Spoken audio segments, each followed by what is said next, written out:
In my last video, I introduced the teaching of the Buddha, a man who lived in India about 600 years before Christ.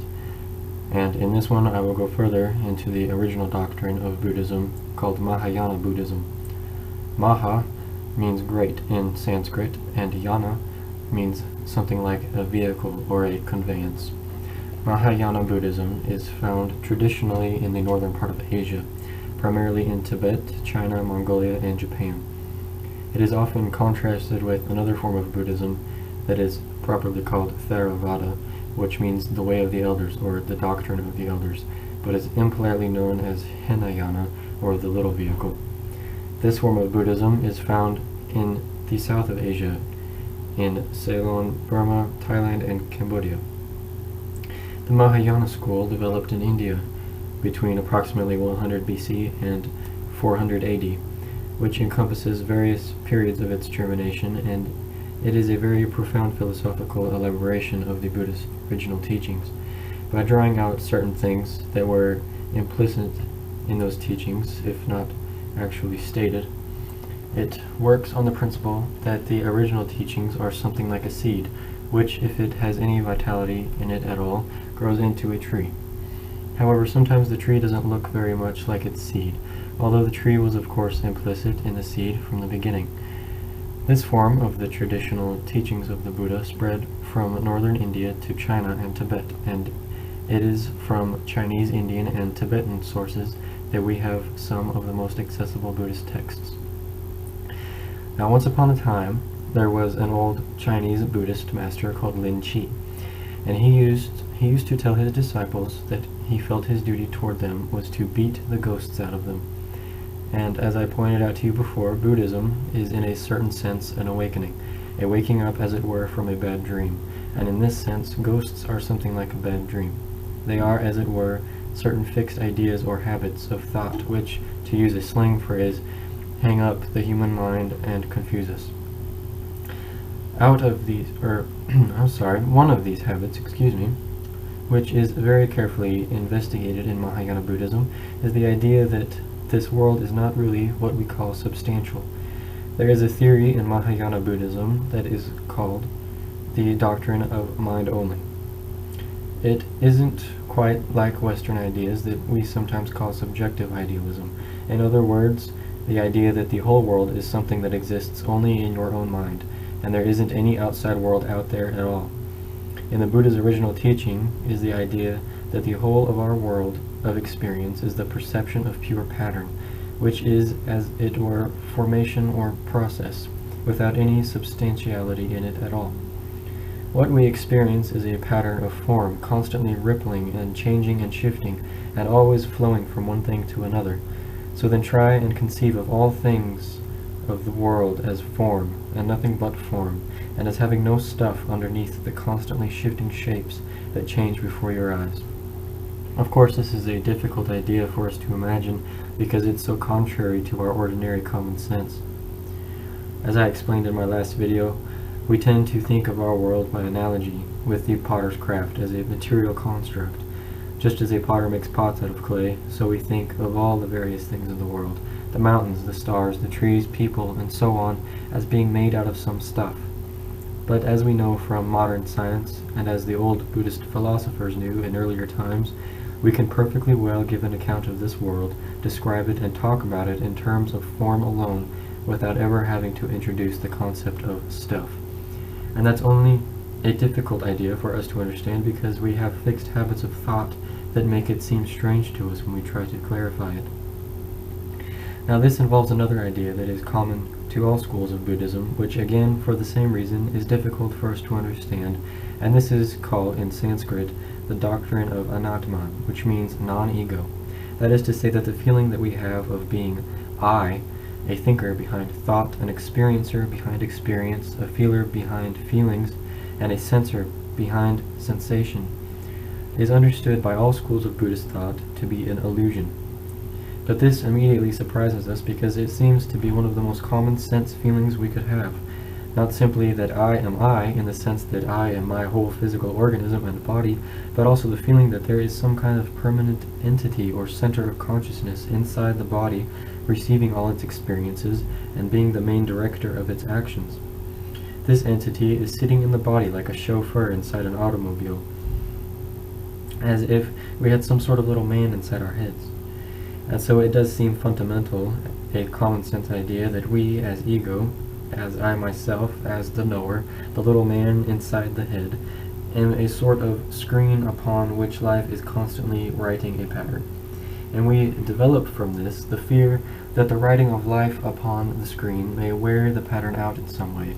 For example, as if I were to write on a sheet of paper and begin to trace patterns on it. Eventually the page will fill up and turn black, and we have, as it were, the impression that the constant motion of life is wearing out the conscious knower, the ego, and therefore we develop a kind of resistance to experience. But now I think we ought to ask the question, is this really true? Is experience something that happens to us, something that we have? Or would it be more accurate to say that there is simply a process of experiencing?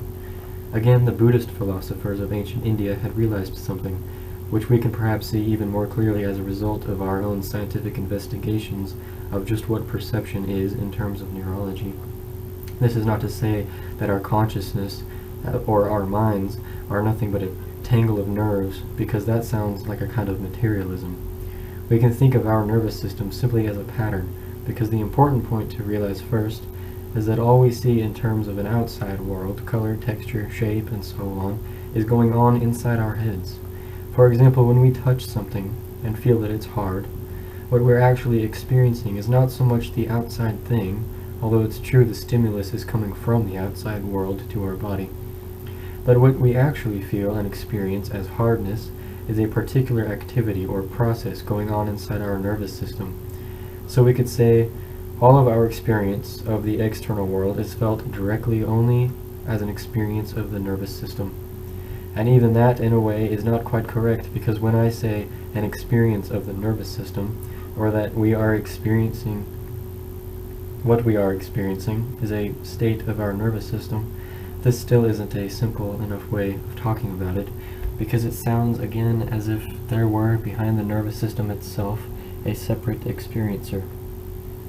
So what we have to try and get clear is that our sensations are processes in the nervous system, and that those processes are us.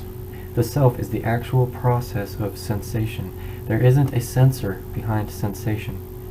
When we have a sensation, we don't have it, we are it. And so it helps then if, first of all, we could think of the nervous system as being a pure pattern, something like the patterns of a branching tree. Now, our nervous system has in it a peculiar capacity, which is illustrated by the tree in that if you look closely, you'll notice that the patterns of each leaf reflect an evolution of the pattern of the entire tree. The preceding pattern is represented in the following one, which as it were adapts the former state of the pattern. In other words, the former state of the pattern that we call a leaf was also a tree. And if we turn the whole thing upside down and look at the roots, we will see the same pattern, the same intelligence reflected in the roots. As we shift from one level of magnification to another, the patterns change, but what we find inside is a sub-pattern, or a subsection of the main pattern, which represents the previous one, and of course it represents the first one as well. And so when we look at the overall structure, we find that each level of pattern has its own specialized use of the form. But there is an overall adaptive form that resembles every other form in the tree. The ability of a pattern to contain elements that represent its former states is what we call memory. In engineering language, we would call it feedback, because feedback is the system whereby any system of energy is enabled to record the result of its own action, so that based upon that record it can adapt, and as it were, make plans for the future. It can, in other words, correct its action. So, because human beings have memory, the capacity of the pattern of the nervous system to record its former states, the human being can make predictions about the future, and in general control its activity.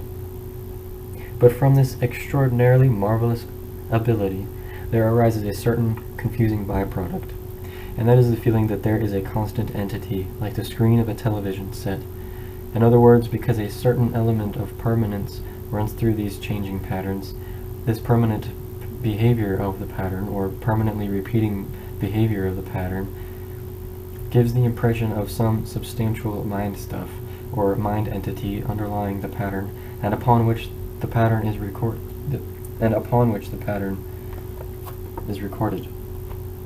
It's the same sort of illusion that arises when, for example, I take a flashlight and rotate it in the dark, and you see a continuous circle of light.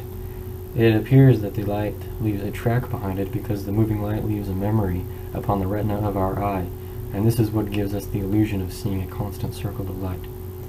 And so a similar illusion rises from the repetitive pattern of the nervous system, and gives us the impression that there is this constant thing, the experiencer, who lasts and endures like a substance from the past, through the present and into the future.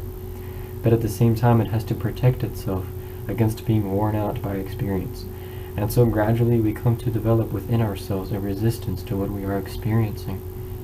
And this comes about not only because we are afraid of being worn out, but also because the problem of control constantly arises.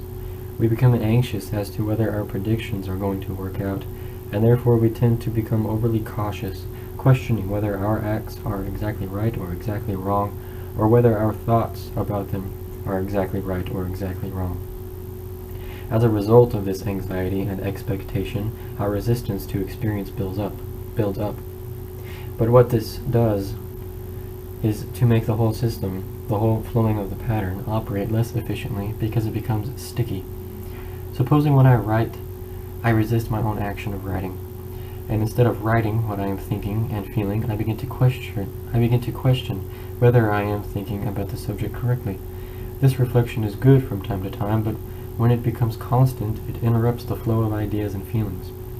If this loop is amplified, it shakes up the system, and in very much the same way we begin to develop the kind of chronic shakiness which we call anxiety, when we start resisting our own process of feeling too much.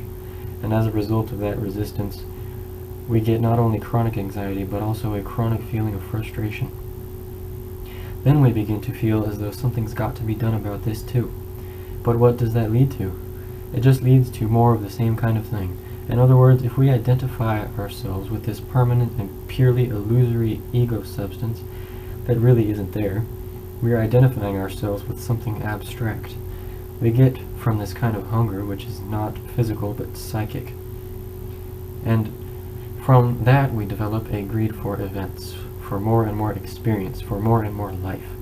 And yet at the same time we know that the more we experience and the longer and harder we live, the more it's going to wear us out.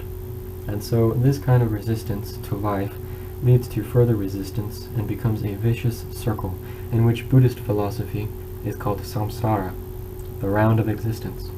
And although samsara is represented in popular Buddhist philosophy as a process of the individual being reincarnated into this world again and again and again and again, so long as one has attraction for it, the real meaning of the circle of reincarnation, of the going round and round, is precisely the same vicious circle which arises through a resistance to life, which builds up into greater and greater frustration.